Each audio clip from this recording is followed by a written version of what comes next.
Welcome everyone to Property Insight Straight Talk. Tonight we have a very special guest, of course, none other than Michael Kong. Michael Kong is the president for Association of Valuer, Property Managers, Estate Agent, and Property Consultants in the private sector, Malaysia, as well as MacReal International, Sendirian Berhad, CEO.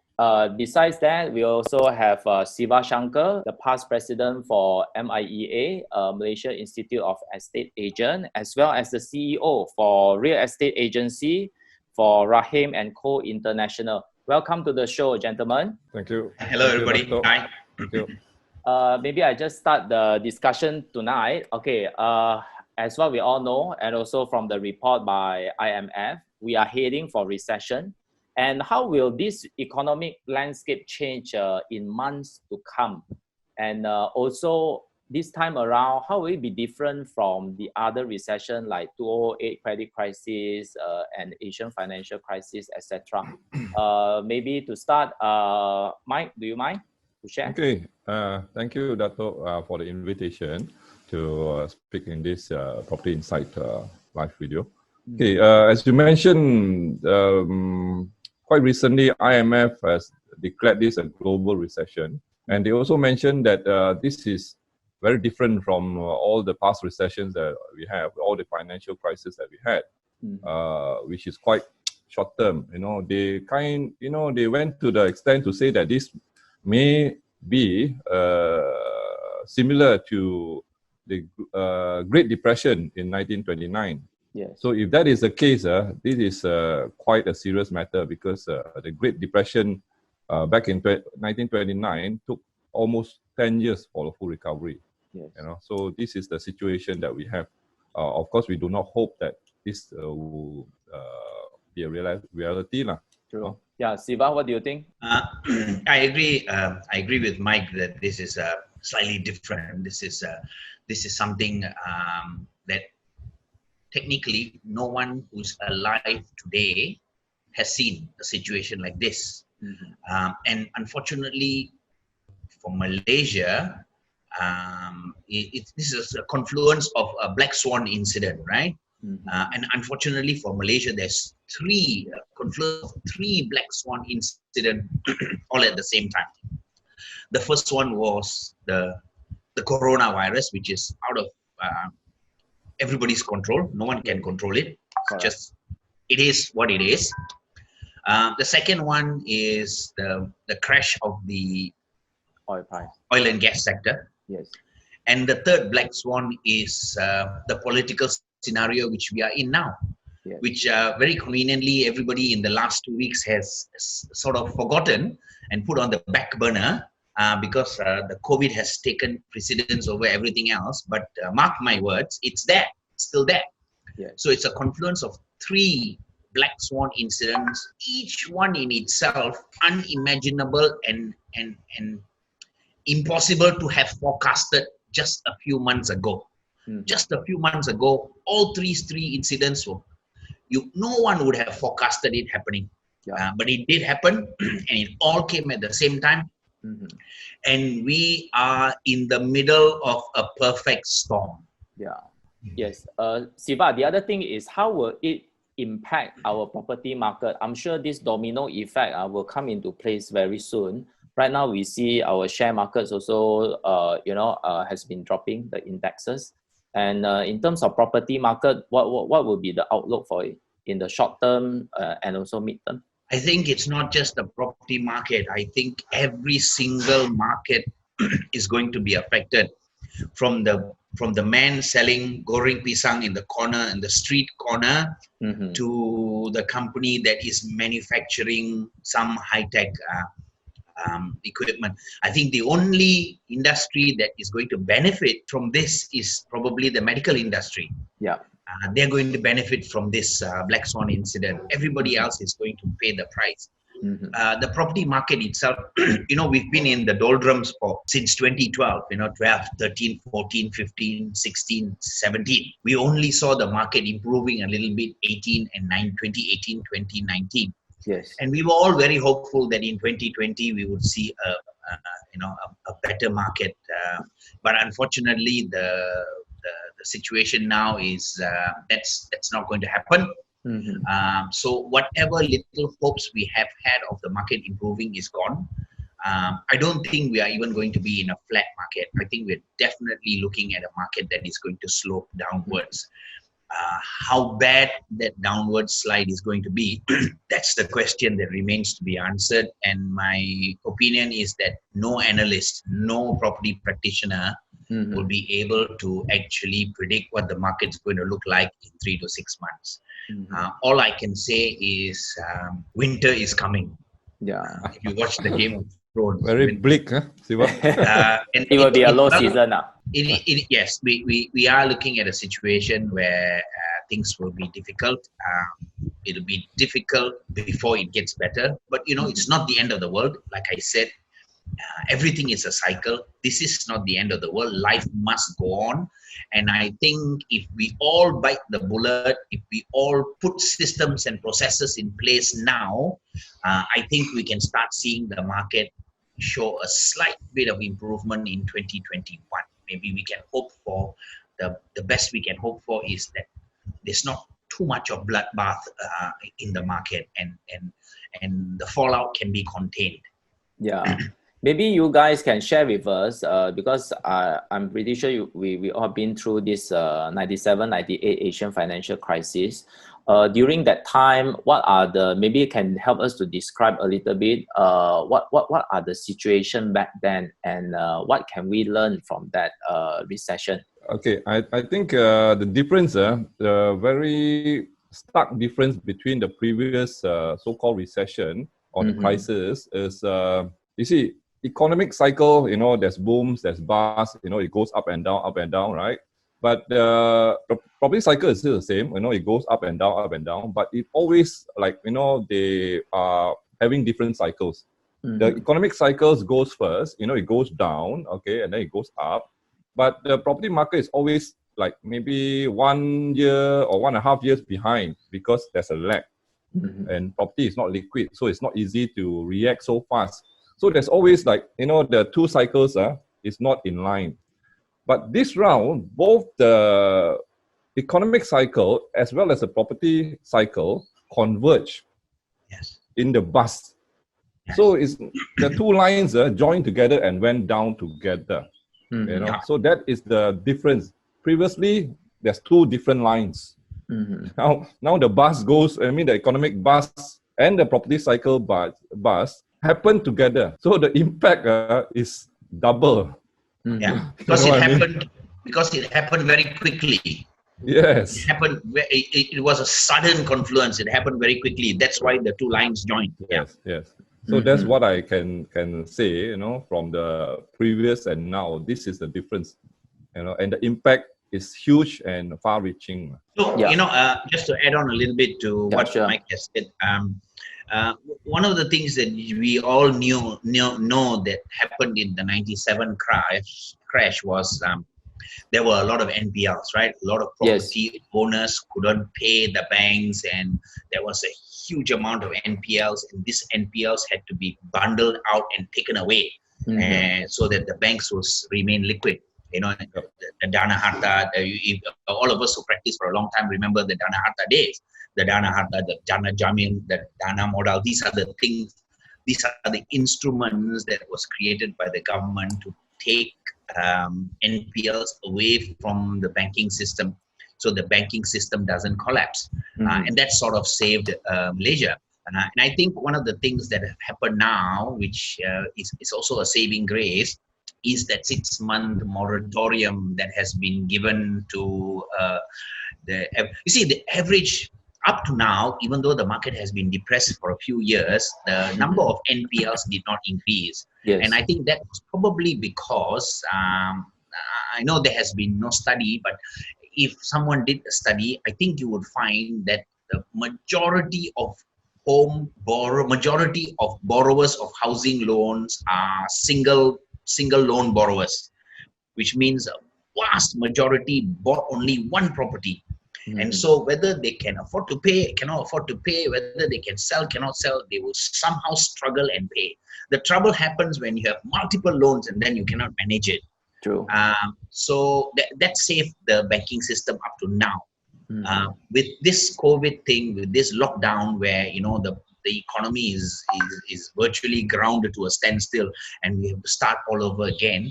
I think it'll take 6 months, probably 6 to 8 months, 6 to 10 months to gain traction again.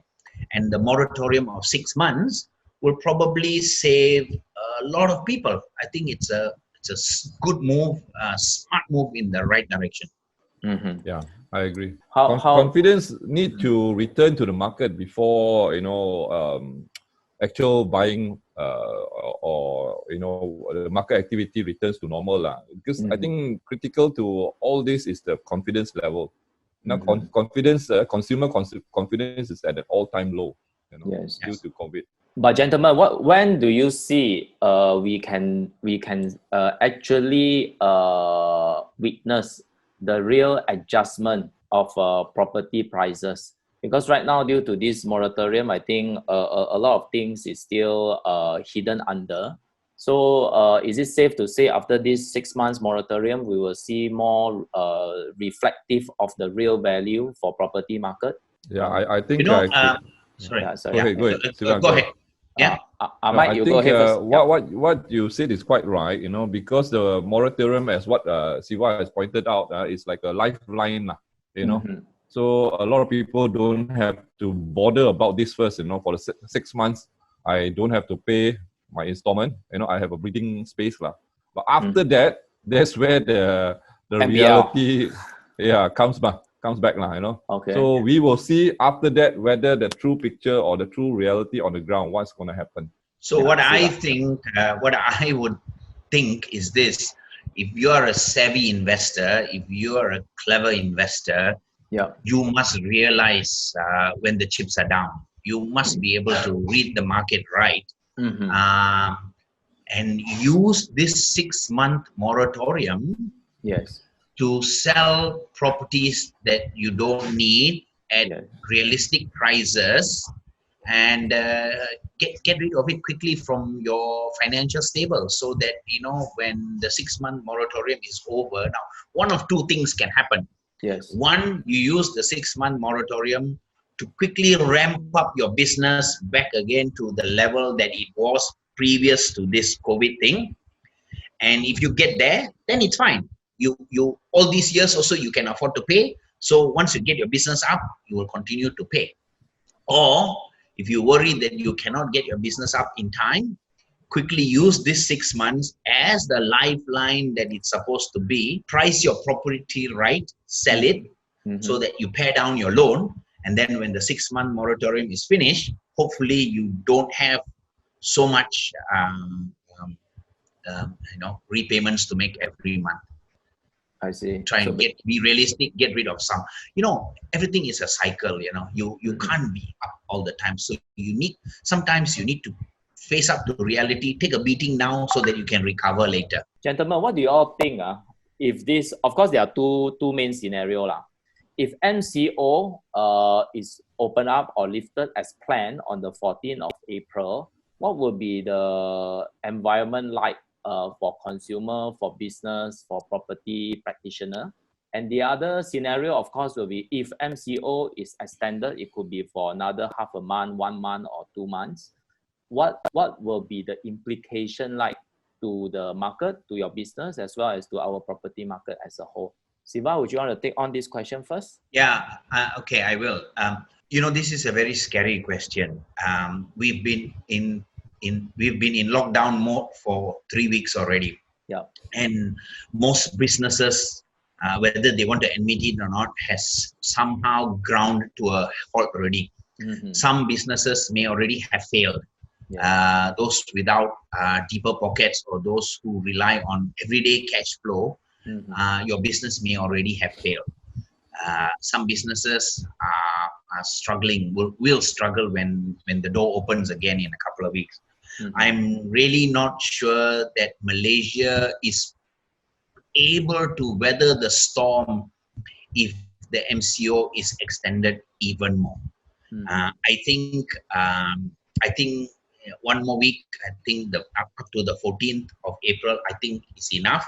I think we are coming to. It's like a rubber band that is being pulled. If you keep on pulling it, the rubber band is going to break. Once it breaks, it's broken, right? Yeah. I think the government needs to temper health and business to some equilibrium. These two have to somehow meet. Yes, I understand health is health. I know the virus is out there, but we probably need to try to figure out a way to get businesses back while not sacrificing your health. And that may be to allow half the workforce to return, the other half to stay home, some work from home, some work from there. You see, the problem is when everybody work from home, you can't get much things done. But if you've got half your colleagues in the house and the other half at home, you can actually get quite a lot of things done because the guy from the office is driving things towards the guy at home. Then you can get things. It's like in estate agency, I mean, if you're doing estate agency from home, there's a limit to what you can do. And after a couple of weeks, your business has ground to a halt because you have no inquiries, you have no viewings, you have no inspections, you can't do anything, So what can you do? So perhaps the authorities need to try to think about a balance which doesn't, okay, we're all in great health, but we have no food to eat already because our business is gone. Some semblance of equilibrium there where we balance health and business. We need to think of a clever way where we can allow half the people to work maybe and the other half to stay at home. So, you sort of take turns. So there's some social distancing. There's some health taken care of while businesses are allowed to run. I tend to agree with Siva. Even though after the MCO is lifted, things will never be the same. Yes. Unless the vaccine is discovered, the virus lingers on in the society. So even after the MCO is lifted, there will still be a lot of difference in the way we, lifestyle. There must be social distancing, wearing masks, going out with precautions and everything. So things will not be the same unless a vaccine is found. Yeah. So coming back to that in terms of business, I agree with Siva. I think we need to ensure while health is being taken care, economy must be structured in a way that business goes on. Otherwise, you get rid of the virus, but we are still dead economically. That's the whole picture. So now it's not the question of whether to deal with COVID-19 or to save the economy. Both has to happen at the same time. It's a balance. It has to be a balance. Yeah. Talking about balance, I want to bring back to the company that you all are steering. So first thing is, how do you manage productivity at this critical time? And the other thing is, what kind of management or measurements or steps that has been undertaken by your company to actually mitigate the impact of this COVID-19? Okay, for me, because my main line of business, is in valuation. Yeah. Although we have you can't go out. We can't go out. But then we did propose an alternative to the banks because we do valuation mostly for the banks. The main bulk of our business is for the banks. So we did propose a certain kind of mechanism, where we can do inspection using live video. That means we call the occupier or the borrower or the owner, via FaceTime or WhatsApp, okay?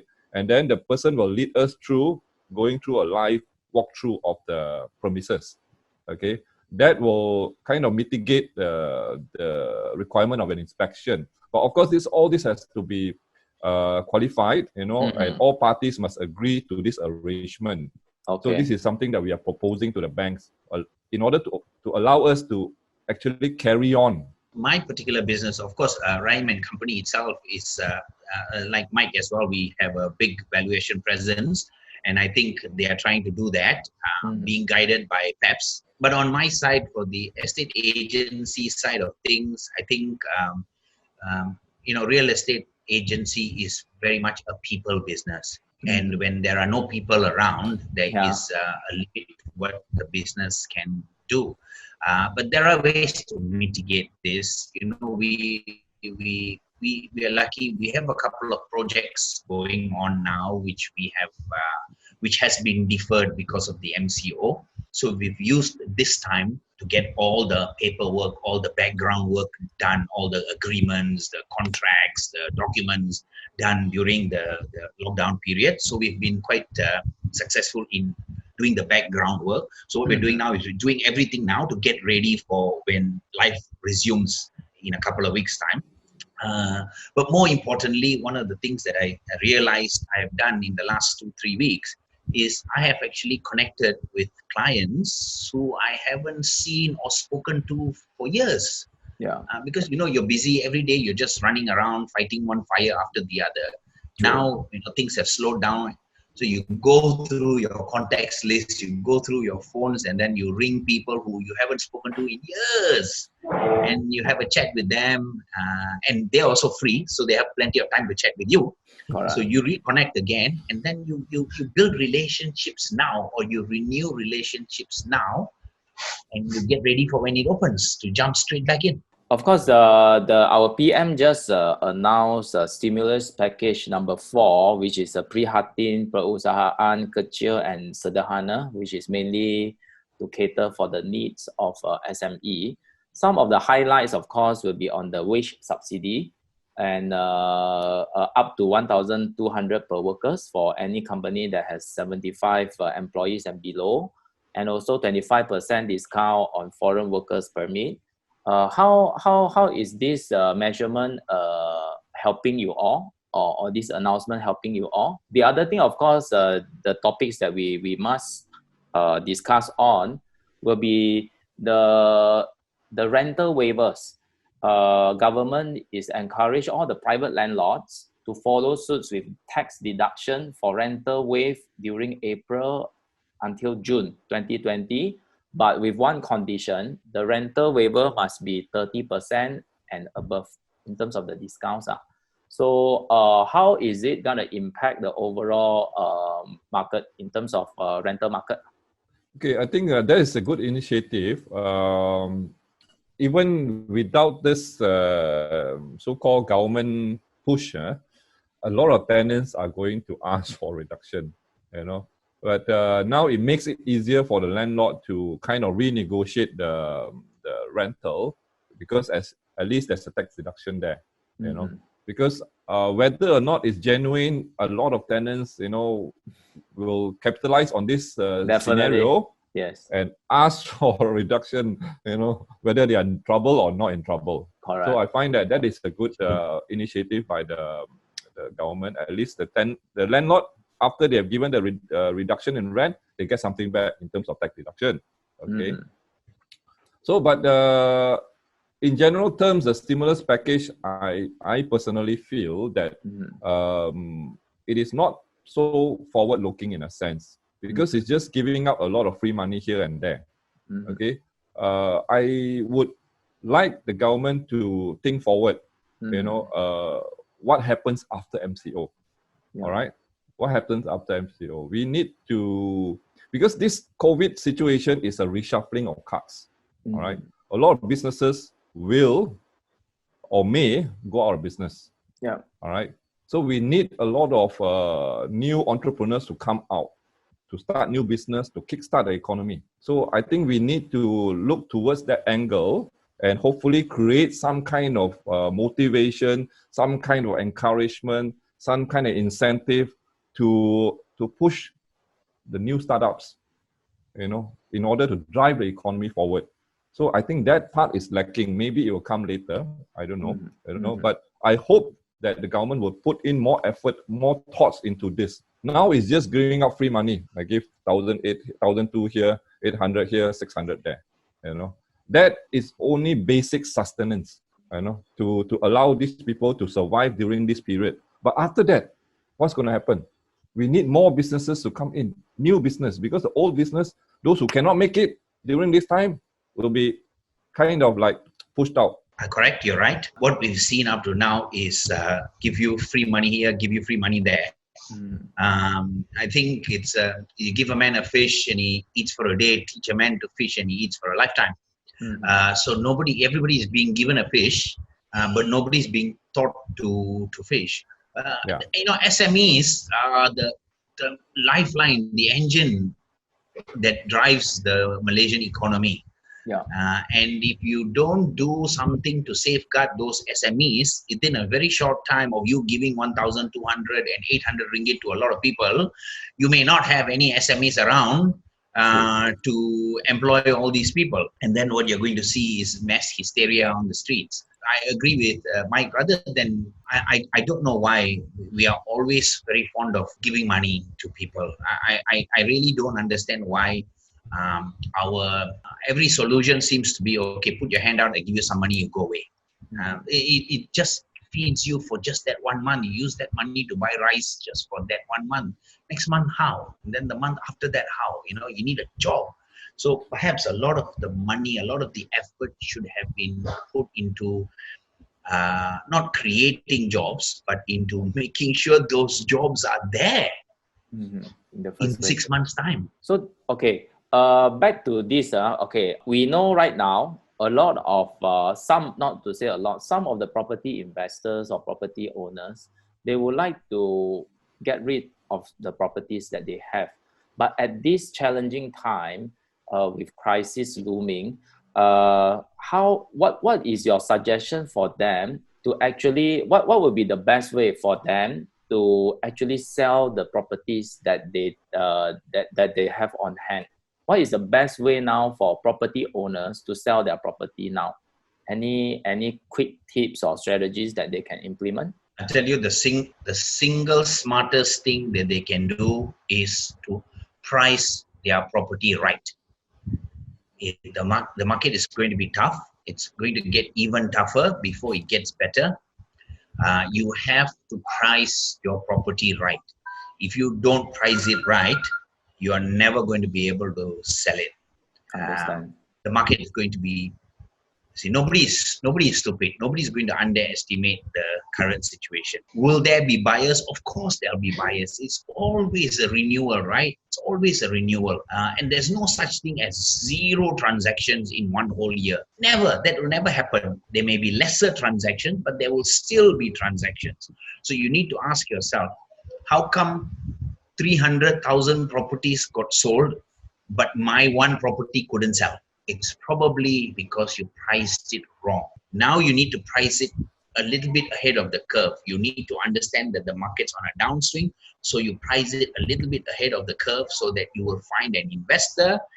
When the price is right, an investor will turn up. Yeah, I agree with Siva.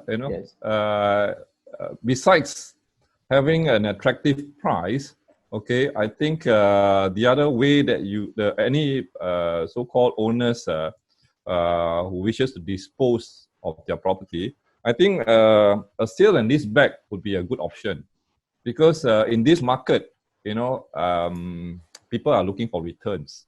All right, even though your price may be attractive, but if I cannot be sure that I can get returns from that, if I put up 2 million, I need to get certain kind of yield or return from that. So, if you can sell, because you need to cash out, you need to cash out, you want the cash flow to come in to run your business. So you lease it back, then you pay the seller, the buyer a rental. So this is a win-win situation for both parties. So I think this kind of sale and leaseback transactions will be more popular, because it kind of like ensures both party win-win situation. Yeah, and just to add on, and that itself is a lifesaver of sorts, because picture this scenario. What I think is going to happen is, I think there's going to be a lot of these sale and leaseback scenarios that are going to happen in the next 5-6 months. And I believe that yields are, contrary to popular belief, I think yields are going to actually improve. Because what's going to happen is rent is going to be more or less stable. The rent is not so volatile. The rent is more stable. Yes, it may come down a little bit. But what I think is going to happen is capital values are going to come down. Asking prices are going to come down. The seller who is hard pressed for cash would have to decide whether do I want to save my property or do I want to save my business. Yeah. And I can bet you every single time he will choose to save his business, because he will tell himself, never mind, I lose the property now, I will get it back again another day. But if I lose my business, I get nothing. So he'll be in a financially forced situation to sell. And in order for him to get a buyer quickly, he might drop his price so that he offers the buyer higher yield. And then he leases it back. And that itself, what will happen is, as yields go up, more investors, more new buyers will step into the market and take up these properties because you got a higher yield now. And that itself would kickstart the property business, that will kickstart transactions, and that transactions will build on, lead one to the other, and then the market will improve and the market will stabilize back again. It will take some time, but I think this is the way forward for us. Because the thing is, the property yields, if you can get a decent yield, it's much better than putting in FD. Now FD is ridiculously low. You see? So a sale and leaseback will guarantee you a comfortable return or yield, going forward. I think a lot of savvy investors, long-term looking investors would invest in property market. Understand. Okay, the other thing is, this is what more of a personal questions. For you all, what is your property investment strategy at this current time dealing with this crisis? Well, during a downturn, it's always good to look for bargain goods, like what Siva says. There are more sellers being a bit more realistic in the pricing. So if you are a long-term player and you have some cash to spare, I think it's a good time to grab some good buys, So I will still be on the lookout, hopefully can get some good deals. What will you consider a good deal at this current time? Something that guarantees, or not say guarantee, but something that has more certainty of return. Okay. Like what kind of returns? Say I'm looking now at this juncture, probably 6% is very good already. 5 to 6, I think you'll be happy. Okay. 5 to 6%. Yeah, well, I also will chase yields. I think if I can get a property with a fairly decent yield, 5, 6%, 7% if I'm very lucky, and I would be on the lookout for those. I would also be on the lookout for properties. Residential properties generally don't yield anything, right? Generally don't yield anything. Yeah. But I think what will happen in the next few months is that you will find a lot of properties are residential properties being put into the market in a bit of a forced sale kind of an environment. As the end of the moratorium, 6-month moratorium draws near and people get worried. And if prices are low enough where you see an uptick later on, whether there is a yield or not, no yield, I think it would be a good investment strategy to buy some of these. And when then the market improves, you can ride on a higher value. You would have made some capital gain. Yeah, true. And of course, to all our viewers out there, for property buyers as well as property investors, what kind of plan, strategy should they adopt during this time if they have some spare cash to spend on investment? Always on the lookout, do your homework. Okay, first of all, you need to identify which sector of the market that you are comfortable with. Some people play residential, some commercial, some industrial. So first of all, you need to be very clear which sector that you are comfortable in, okay? Because you need to understand the dynamics of that sector. Secondly, you have to look at the location, okay? Whenever you look at property investment, you have to look from top down, okay? Don't look at lateral. Meaning to say, you need to understand the dynamics of the whole location, ingress, the egress, what comes in, what goes out, where are the concentration of a crowd and everything. Okay, when you look from top down, you see all the patches, green patches here, developed here and everything. So that gives you an idea what is the trend of development. Okay, so once you have focused into that sector, focus into the sector as well as the location, then you have to do your homework, go take a drive around, analyze the market transaction, what are the asking prices, you see, property investment is not a simple thing. You really need to do your homework. You cannot just based on somebody say, hey, that area is good, you go and buy. No, you have to convince yourself. You have to do your own analysis. You have to be physically there. You need to take the car and drive over and see. So for instance, those who buy condominiums or whatever, you have to take a drive in the night and see whether, the whole block, how many lights are on, what is the occupancy rate. If you are even more diligent, you can go and approach the management office and ask for all the kind of information which is important. What is the maintenance charge? How is the management doing? Whether it's a good management or not. You see, all this, you cannot just base on hearsay. If you base on hearsay, you get into a lot of trouble. So you have to take a proactive action, go out there, feel the market for yourself. That is my advice.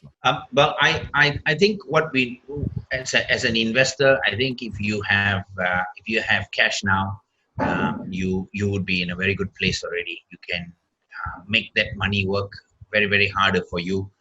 Of course, everybody is uncertain where this COVID thing is taking us, so we all want to preserve some cash. But I think in the next few months, you will find that there are some very good investments coming through, whether it's residential or commercial or industrial. And I think if you're a savvy investor, you would get ready to capitalize on those investments. I think industrial is I did a talk a couple of days ago on industrial. I think industrial is very solid. I think industrial very steady in Malaysia. And I think after this turbulence is over, I think we will find that focusing on basic bread and butter manufacturing is maybe the way forward for Malaysia. So I think we will do better in industrial, and that's, I think, one sector of the market that has largely been ignored, but I think has good potential for some strong yields and some good capital returns on the long term. Yeah, with that, I would like to end the show. Thank you very much again to Mike as well as Siva. Of course, I would like to summarize. Main thing is be proactive if you are on the lookout. And the second thing is you have to feel the market and choose the type of game that you want to play in. Is either industrial, residential, or commercial. And there's no other time to invest than the worst time. And they can say the worst of time is the best of time, vice versa. So as long as you do your proper due diligence, I think you will find a diamond out there. With that, again, thank you very much, and wishing everyone all the best, and stay safe and stay at home. Bye. Thank you very much, Dato'. Thank you. Bye-bye.